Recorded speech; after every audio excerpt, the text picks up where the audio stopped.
Hi guys, thanks for joining me, stopping by my channel. Today what I'm going to do is I'm going to start getting ready for Christmas. Now, many of you know who Rae Dunn is. She is a designer, and her signature font is this real skinny font. She puts words on bowls, on serving trays, on cups, mugs, all kinds of things.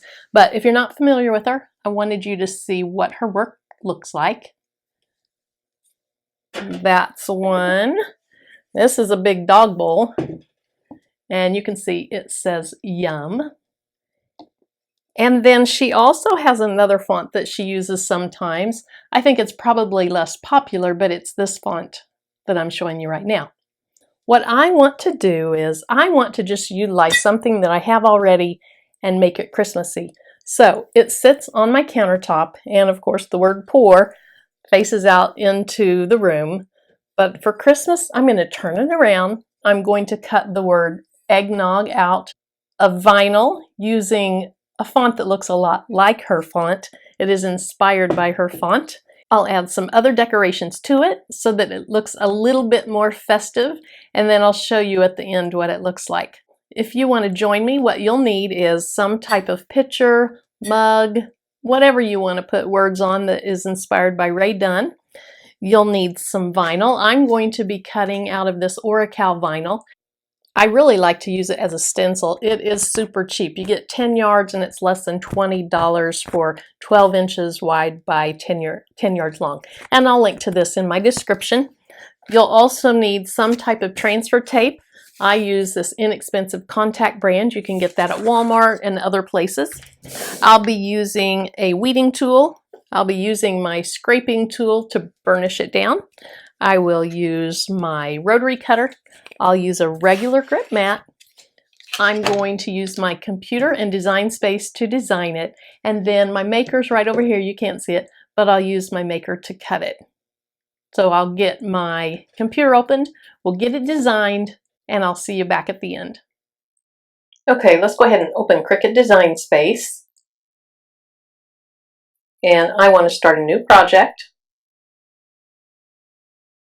Now, my picture is about 9 inches tall, but the area where I can put letters is only 7 inches tall. And I think if it went all the way from the bottom to the top, it looked a little bit weird. So I want my text to be no taller than 6.5 inches tall. So I'm going to click on text. And I know that the font that I want is called the Skinny or Skinny. There we go, the Skinny. And that looks a lot like Rae Dunn's signature font. So I'm going to do all caps,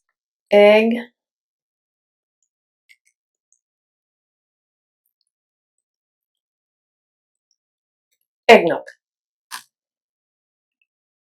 Okay, so let's go ahead and move that up so we can see it. It's really way too tall, so height I'm going to go 6.5. I'm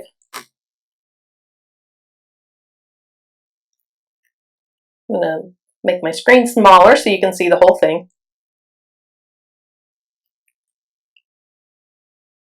Okay, but that is way too skinny, so I'm going to unlock it, and right now it's 1/4 inch wide. I'm going to start with, let's look at 1/2 inch wide. I'll move this down just a little bit. Okay, that actually looks pretty good. Let's go with 3/4 inch wide. I'm not sure. Okay, I'm going to split the difference. I'm going to go 0.65. Okay, I'm going to go with that. Now, if I click to make it right now, it looks like what I want it to look like.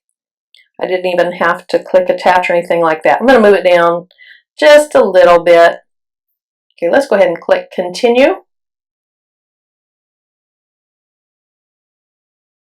I'm going to select vinyl. I'm just using regular vinyl.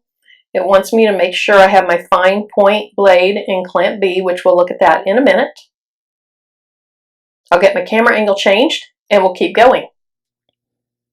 Okay, so I have my maker, my computer, and my mat here. I'm going to put my vinyl on. Now this is a scrap of my Oracle vinyl that I just had in my drawer.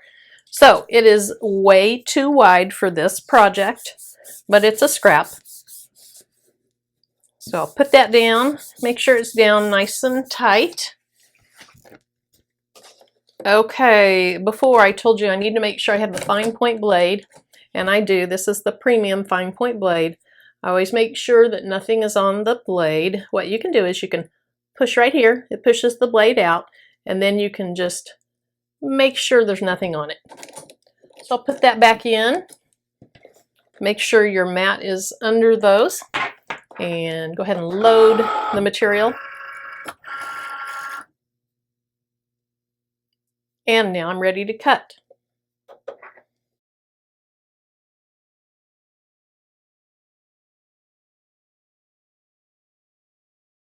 Go ahead and unload our material.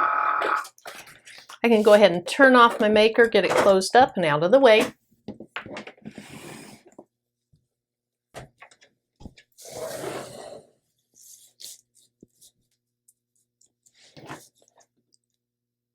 Okay, so to take my material off, I just flip my mat over and basically remove my mat from my material. I want to get my mat covered up to keep the dust off of it. Okay, I'm going to go ahead and cut away the excess so that I can keep it for another scrap project. Now, since this is regular vinyl, it's not heat transfer vinyl, we did not mirror the font. It goes on just like you see it on the video. I'm just going to grab the corner and really pull back at a major angle.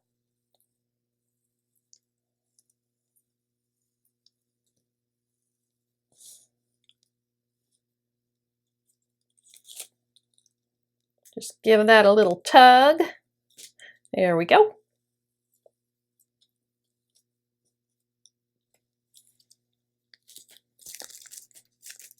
Now we need to do is get rid of the center of the O.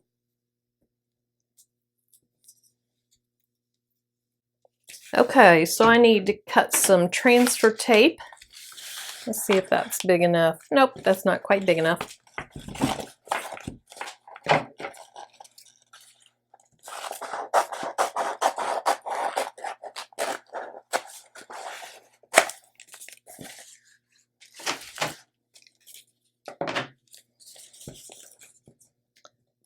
So I'll peel the corner and then expose the top instead of pulling all the backing off and then having to get it over my design. I just start at an end and then I work my way down, pushing down as I go.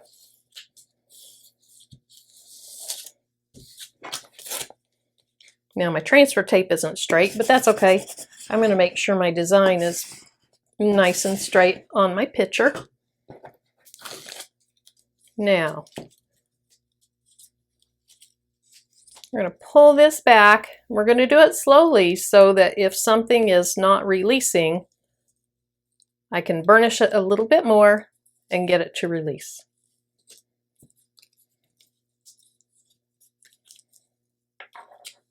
That went really smoothly though.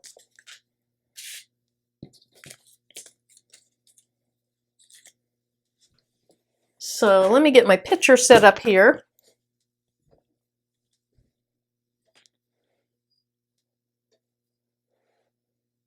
Okay, sometimes you want to put something under this side to support that, but really my picture's staying nice and straight. So I don't feel like I need that. Now, before I let it really adhere to the picture, I want to kind of eyeball it and make sure I think it looks like it's in the center and something that I like. Okay, kind of hard to tell from my view, but I think that looks good. Let me set that down. And then I'm going to lift it up and just look at it from my sight. I think that looks pretty good. Now, because this is really narrow, I don't think I'm going to have any problems getting it to adhere correctly. Sometimes when you're working with curved surfaces, it can be a little tricky, but this is nice and narrow. And the picture is pretty wide. I think this is going to be easy peasy.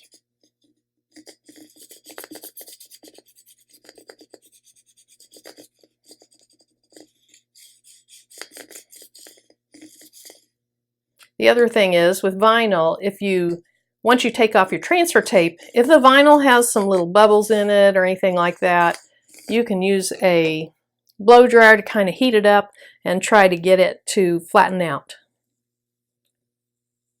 With this font being so narrow, I don't think there's going to be any issues at all. Let me check that out.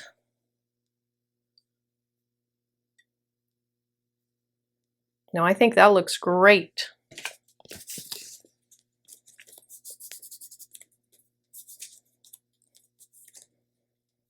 Now this vinyl that I'm using, it is not a permanent vinyl, but I really don't want this to be permanent. I'm going to peel this off when Christmas is over, turn my picture back around, and have it look like it always did.